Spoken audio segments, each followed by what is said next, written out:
Okay. ડભોઈમાં શાકભાજીના ભાવ એકદમ આસમાન ઉપર છે અને દરેક શાકભાજી મોંઘી થઈ ગઈ છે. બજારની અંદર ઘરાકીનો કોઈ હિસાબ નથી, ઘરાકી ચાલતી નથી તો મોંઘું શાક લોકોને પરવડતું નથી. અમુક ગરીબોને તો આ ભાવની અંદર શાકભાજી ખાતા નથી એટલે બહુ મોંઘું પડે છે એમને. અને તુવેરોનો ભાવ 160 રૂપિયા કિલો છે. લસણ, સૂકા લસણના ભાવ 400 રૂપિયા કિલો છે.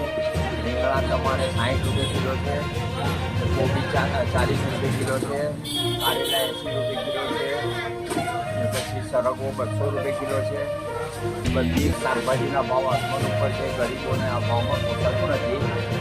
એકદમ ગરીબોની અંદર શાક ખાવાનું બહુ ફ્લેવર નથી એટલે ગરીબો બહુ ઓછું શાક લઈ જાય છે.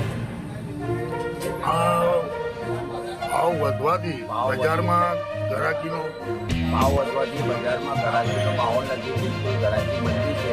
શાક લાવીએ છીએ તો અમુક શાક લઈ જાય છે, અમને નુકસાન જાય છે મોંઘા શાકની અંદર.